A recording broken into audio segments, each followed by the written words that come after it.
Hello everybody, my name is Benjamin Bloom here for the final time in 2018. So I thought I would do my best moment and my worst moment of the year. Now from a YouTube point of view, it's been a great year, upped the content, loads of videos, loads more subscribers, really great. But really, when you think about it, most of my videos and my podcasts are from an Ipswich Town point of view, and for Ipswich it has been an absolutely terrible year. So not a lot to go on, but I have dug into the archives to find my best moment and my worst moment, and we're going to have a look at what I thought at the time. So here we go with the best moment, and we need to go back to Saturday the 28th of April. We're at the Majeski Stadium in Reading, where we never ever win. It's 2 games after Mr. Mick McCarthy has slammed down his cup and told everybody, I'm out of here, off we go. Brian Klug is in temporary charge of Ipswich. They've lost both games. They lost at Forest in the last minute. They lost 4-0 at home to Aston Villa. Everything's falling apart. The whole media has decided that Ipswich fans are the most evil people in the world, and despite the fact they have absolutely no control over any of this, that they should indeed be careful what they wish for. God, that phrase has haunted me all year. So off we go to Reading, where we never ever win. There's been a litany of late goals in loads of Ipswich games, and by God, we're 2-0 up. Waghorn scores and Spence scores, but Ipswich, they're still going to manage to mess it up, aren't they? We come in to the end of the game, to the 90th minute, and here is what happened. And then we go into 4 minutes of stoppage time. Reading are pushing men forward, and this is just the most hilarious goal and a very poignant moment maybe for Freddie Sears. The ball gets cleared, and I think it's a Laurie. Correct me if I'm wrong, it could have been Elphick. He heads it back. He doesn't get enough on the header, and you kind of think, oh, go on Sears, chase that down. There's some chance you can deal with this. Manone comes out, he blasts the ball, and Sears gets the touch on it, and you think this could literally go anywhere. And then the whole stadium realises the ball is going directly towards the goal, and it's one of those slow motion moments. Over it sails. There's no one there. You think, where's it going to bounce? Even, is it going to spin away? But it bounces directly towards the goal. And you think, oh my God, Freddie Sears, a year without scoring probably. You cannot stuff this up. He's on the goal line. He heads it in. It's 3-0 to Ipswich.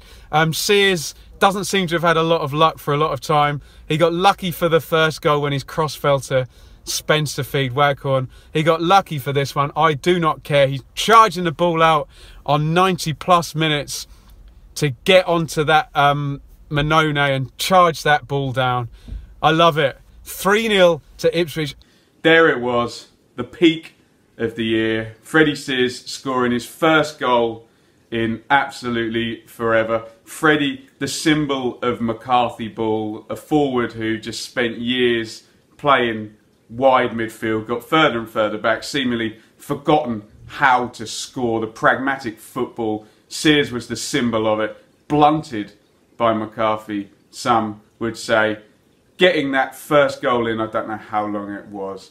That game as well, 4 guys from the academy, Kenlock, Wolfenden, Naiden Falami in the team, playing nice football, attacking. We hadn't won by 4 goals for, well, I think under McCarthy's entire tenure as manager. So it was just a great moment of hope that in the summer, someone good would come in, on we would go, the youngsters would come into the team. Obviously, sitting here, we know that that didn't happen, but let's not let it sully what was a little great escape of elation for Ipswich fans at the time. And hey, football is about moments, isn't it? So you can't take that one away from me. Okay, on we go to the worst moment. Highly predictable, this one. We're going to the 18th of February.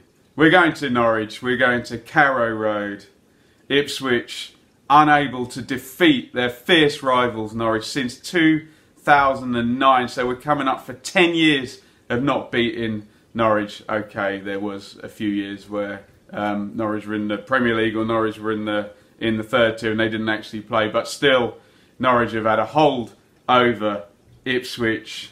It looks as close as it's been since Norwich relegated from the Premier League, heavily reliant on James Maddison. Norwich, the team looking quite unbalanced when you compare it to what they've got now, extremely unbalanced. And Ipswich play reasonably well, they cancel things out, they're good in the first half. In we go to the second half, Norwich a little bit more on top, but we go to the 89th minute and Ipswich force a corner. Is Mick McCarthy going to pull off one of his famous heroic 1-0 away shithouse victories? Waghorn puts the corner in. Luke Chambers, the Ipswich captain, the symbol of hope at the club, heads in. Ipswich are 1-0 up away at Norwich. The crowd goes berserk. We come back to halfway, the celebrations die down, and we finally going to beat Norwich in their own backyard with the captain scoring the goal. Up goes 5 minutes of injury time, and here's what happened next. No, absolutely incredibly, a boot down the pitch. Ipswich, I was going to say Ipswich's best player. Yeah, Ipswich's best player, Białkowski, in the goal, is in a foot race with Hanley to get it. He should come out, he should slide with his body in the way of Hanley and collect the ball with his hands. He runs towards the ball. He's scared of giving a penalty away at such a vital moment. And he runs up to Hanley and then he runs back and he lets Hanley go. Hanley's composed, he takes a touch, he puts it in the box. Close is still up there. From 6 yards out, all he has to do is get it on target because Białkowski is running back into the goal. He's not in position and he heads it into the empty net. And I cannot believe it. They've done it again. Ipswich have not been able to beat Norwich despite taking a lead in the 88th minute, a 95th minute equaliser. People will complain about the stoppage time. Obviously, there were 6 substitutions and probably 6 yellow cards, not too many injury stops. Whether or not, obviously a goal as well, whether or not you're going to go down the stoppage time route, you still have to defend at the end. And just absolutely gutting. I thought we'd done it, and the old foes snuck it from us at the end, and really just, you know, just absolutely heartbreaking at the end there. Wow. Just imagine being an Ipswich fan when you think of ways that things can just get worse and worse and worse. Then you get that. Surely they can't cock it up now, and they still manage to do it. And then we find out after the game that Mr. McCarthy has told the fans to F off when we took the lead as well. So even the great moment of the day was sullied by something else caught by the TV cameras. Wow, what a year. And when you thought that it couldn't get any worse, fast forward another 4 months. Disastrous Paul Hurst era, disastrous signings, the club bottom of the league, looking like relegation's nailed on unless some kind of miracle happens in January. We've just seen a table come out that says Ipswich, I think, were the 88th or 89th worst team out of the 92 for the calendar year. So there you go. There's my best and worst moments of the year. But what I will say is you stick by your team.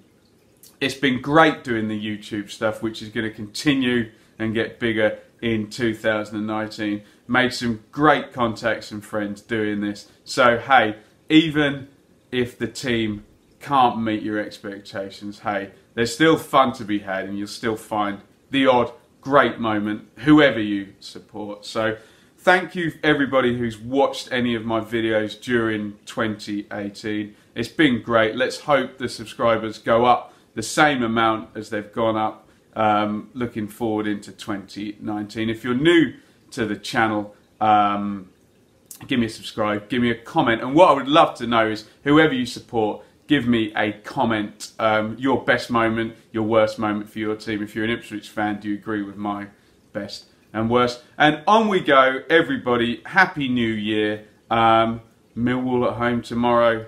The slog continues being an Ipswich fan. Thanks for watching. Goodbye. Happy New Year.